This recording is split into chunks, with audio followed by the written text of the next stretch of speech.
This is Dolynny TV, ladies and gentlemen. Welcome back to another edition of Edmonton Oilers discussion following a loss, might I add. Well, day after a loss, right? We've got an off day here before we face the Detroit Red Wings, who just so happen to have us right where they want us. They're rolling an 8-game losing streak, and we're rolling into what looks like, I guess, on the calendar, another easy game. And, well, we know how the Oilers have performed in quote-unquote easy games this year.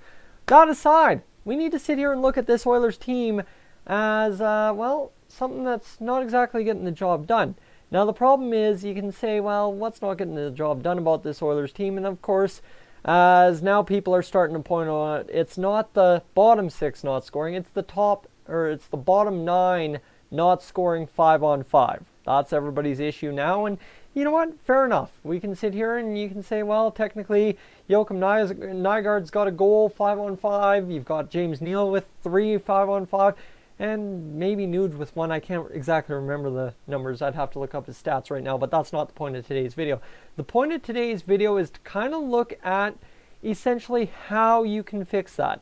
And I want to roll back to something I read yesterday. I don't know if it was the Edmonton Journal or Edmonton Sun or elsewhere.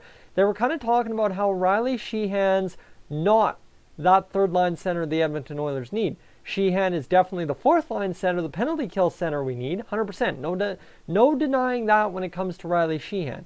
However, this Oilers team, if you're going to use the McDavid 1-2 punch on the same line, you're short that secondary punch scoring third-line center, and that's a true hole on this team. We tried to fill it in the offseason. It was obvious we couldn't. We've now got Gaetan Ost to kind of fill that, but that's a 4A, 4B, or 3B, 3C kind of deal with Sheahan up the middle. So when you look at it, right, obviously, how do you go about getting that third-line center, given the cap space we have, given all that?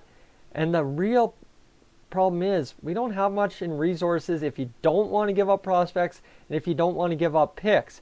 But one thing we've seen on this Oilers team prior to yesterday, so through 11 games, not 12, scratch off 12 because it would defeat my point if I talk about 12 games as opposed to 11. This Oilers defense that we've had for most of the season, right? Joel Pearson's been in there, but he hasn't really. The Oilers defense we've been rolling throughout the season has been steadily effective. You know what?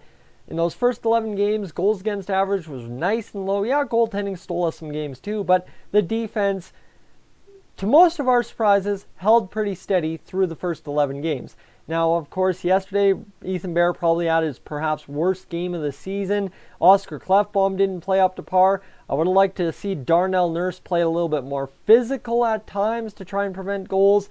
Right, there was something against everybody yesterday afternoon, but you know what? It's going to happen, right? You're not going to play 82 games of solid defense. That's just not how the NHL works nowadays. You're going to get blown out at some point. So, okay, scratch off game 12, 11 games, realistically held steady, right? Well, guys, the simple fact is there's one guy that's only played a game for us on the blue line that technically is a top 4 defender on this team that we're just totally out in la la land with, and we discussed it a little bit in the chat in the live stream yesterday. What happens with Adam Larsson when he comes back? What do you do with Adam Larsson when he comes back? I finally got to my point. Now, if you want to stay around for more points, hit that subscribe button. But anyway, side notes aside, is the simple fact that what do you do? What do you simply do with Adam Larsson when he returns? We've seen him for, one game, 58 minutes more so. He didn't play the last 2 minutes. And he's projected to return anywhere from 10 to 15 games from now. That's about the steady number for Adam Larsson. Somewhere around November 15th, 16th to December 1st, 2nd is kind of the window we should see Adam Larsson return. So we should start hearing news on him right away, unless I missed news today. I very well could have, but I don't think I have. I would have found it on Twitter. I would have seen an article. I would have found it somewhere. But the question is, right, we've got Ethan Bear. Joel Pearson should return either against Detroit or against Columbus or the game after. So we'll see Joel Pearson for 6-7 games at bare minimum before we see Adam Larsson back in the lineup. And that really creates a question, right? Obviously, you have Matt Benning, you have Joel Pearson, you have Adam Larsson, you have Ethan Bear, and you have, to a degree, Chris Russell on the right side. That's a lot of defensemen. I counted wrong on my fingers, but that's a lot of defensemen on the right side. And the problem is, for the most part this season, we've seen every single one of our right shot defensemen look better or the same as they did last year. And that's the thing is, yeah, you know what, that's a fair assessment, right? Chris Russell's looked not improved, but he just hasn't messed up as much as he did at times last year because we haven't been overplaying him out of his comfort zone. Matt Benning, it's Matt Benning. He's a third pair. Just get over it. You're going to have one on every team. Ethan Bear, right? Ethan Bear's been phenomenal. Ethan Bear's been phenomenal because we didn't place any expectations and he's just kept stepping up. Now, obviously, like I said, Game 12, roughest game of the season. Is he due for a setback or are we about to see the confidence shattered? Who really knows? But that's where it starts getting interesting, right? You know what? Chris Russell, Matt Benning, they're on this team because they have a spot on this team. If they didn't, they would have been traded in the off-season or in training camp. Well, now that leaves you with Bear and Pearson to kind of ask yourself the question, are those two guys that somehow get Adam Larsson out of town? So now let's go back. Okay, so in this fantasy world that I'm talking about right now, Adam Larsson is being forced out via trade because Bear and Pearson are better options on the blue line as it stands. Let's just say that for right now. Well, what do you realistically get for Adam Larsson? I think in today's NHL, asking a first-round pick is not too much for Adam Larsson. But for an Oilers team to just go trade a first-round pick in return for Adam Larsson, what does that solve? That solves nothing. You're essentially punting the can down the road and hoping something happens down the road. Well, problem is we need answers now. We're at game 13 of the season tomorrow, and it's now time to start figuring out how to shape this roster sustainably over the season. And I don't think in the minors we have a perfect solution for the third line center role, right? Obviously Cooper Marody is probably not an answer, and I don't want to go there. I don't want to go using rookies to plug a hole because we've done that for years and it's a disaster. And we don't need to add more guys to this roster. We need to start subtracting guys that aren't going to be here the full year. Now, obviously, Sam Gagner might be one of those guys, right? You can figure something out. And I think one thing we got to look at is trading Adam Larsson for a pick plus that third line center. And now this might be echoed by some other reporters somewhere else, and that's totally fine.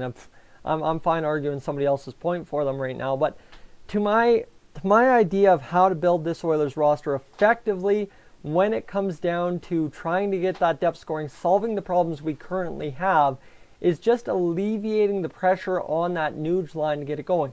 And now, okay, what you're going to say is, Tyson, why are we not discussing getting a second line left winger when we should realistically be getting that instead of a third line center? It's as simple as this, ladies and gentlemen.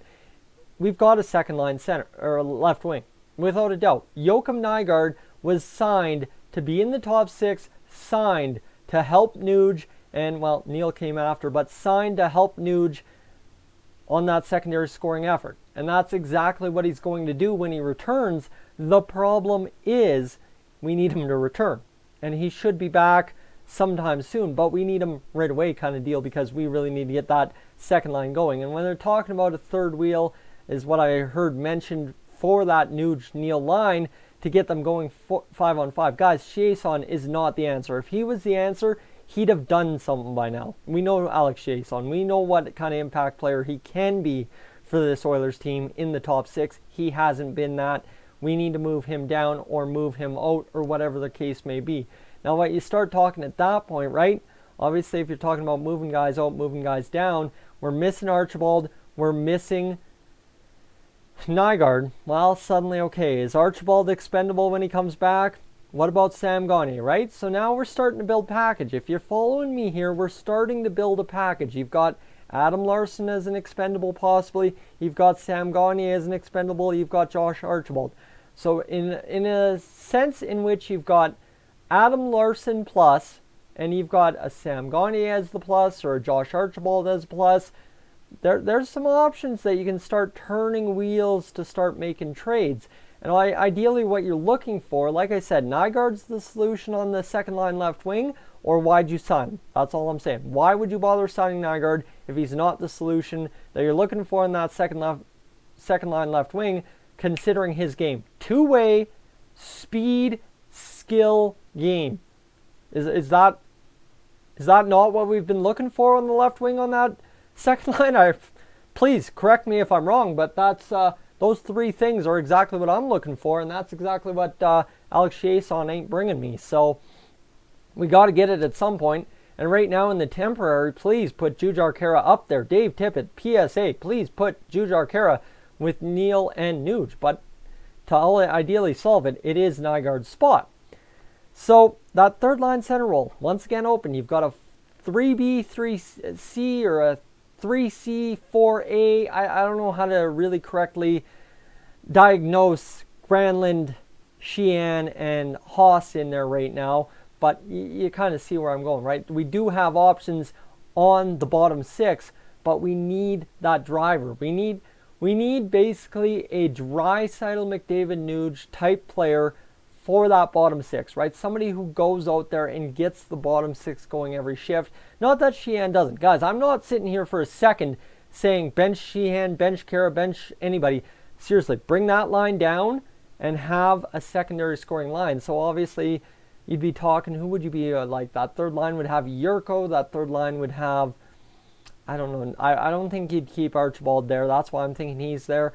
I don't think you keep Gagner there. I don't like. Do you use Haas there? Do you use Granlund there and have Haas on the fourth line? Right. We have too many options, and that's the stupid part about this Oilers team right now is there's too many options. But again, that's why Adam Larsson may be expendable. We have too many options. So in a situation in which you have too many options, there's a lot to be done. But that third line center role plus a second round pick for Adam Larsson, and say you alleviate the contract of Sam Gagner, suddenly, ladies and gentlemen, we're talking about some trade deadline cap space to add maybe a goalie, maybe an extra defenseman, or whatever we need to package up if we are indeed, as we sit with 17 points, on pace for the playoffs come the end of February. So guys, that's kind of the deal. Should the Oilers trade Adam Larsson? Should he become expendable, right? Is he actual trade bait? Is he going to be? What do we have to add? What are the Oilers' actual needs? That's the question I got to ask here, because I seriously am in belief that A, Nygard's the solution on that second line. That third line, ground line, fourth line, ground line, whatever, with Khaira, Sheehan, and Russell or Archibald's really not a problem. I love what they're bringing.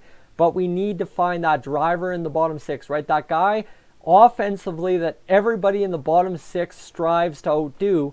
And then defensively, right? What's going on with the defense? Are we going to sustain what we've done through the first 11 games? Or is game number 12 more of the norm that we're going to see? There's a lot of questions to be asked here, ladies and gentlemen.